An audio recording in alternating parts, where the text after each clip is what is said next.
இவனுங்கெல்லாம் local cricket ஆனவளையா 2010ல south Africa போனா என் தலைவன் என்ன பிச்சுன்னு தெரியாது ஏதும் தெரியாது. மும்பையும் திணறான், ஆர்சிபியும் திணறான். ஃபர்ஸ்ட் மேட்ச் யாரு தெரியுமா? New Zealand team, central district full டீமை கூட்டு வரான். புரியுதுங்களா? அடிக்கிறான் அங்கேயே முடிச்சுட்டு அடுத்த மேட்ச் யாரு தெரியுமா? வயாபா ஜெயவர்தனே ஸ்ரீலங்கா டீம் கூட்டு வரான். இதெல்லாம் டோர்னமெண்ட் டீம், CL T20. சில தற்கூரிக்கெல்லாம் தெரியாது. அதே அடிக்கிறான். மூணாவது மேட்ச் விக்டோரியா கூட ஃபுல் ஆஸ்திரேலியன் கோடு ஆரஞ்ச் பிச்சு கேப்டன். ரொம்ப கஷ்டம், டிராப் பண்ணோம், சூப்பர் ஓவர்ல போய் தோத்தோம். நாலாவது மேட்ச் யார் தெரியுமா?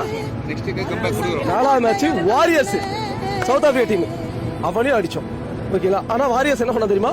ஏமன்ல நான் தான் ஜெயிப்பிட்டு உண்மையிலே போயிட்டு டஃப்பான டீம் சவுத் ஆஸ்திரேலியா ஜெயிச்சுட்டு திரும்ப வந்து ஃபைனல் நிக்கிறாங்கல்ல. விடுவோமா? நானு ஒரே ஒரு 132 ரன் வச்சு மண்ணக்கவு வச்சேன். சவுத் ஆப்பிரிக்காவிலே போய் என் தலைவன் அதான் கப்ப தூக்கிட்டு வந்தான். உள்ளூர் கப்பு இல்ல, வெளியூர் கப்பு பார்த்தா அன்னைக்கு எழுத ஆரம்பிச்சான் சவுத் ஆப்பிரிக்காக்காரன், ஆஸ்திரேலியாக்காரன். டேய் இவன் பெரிய ஆள் போனதுடா, டேய் இவன் பெரிய ஆளா வருவான்டா.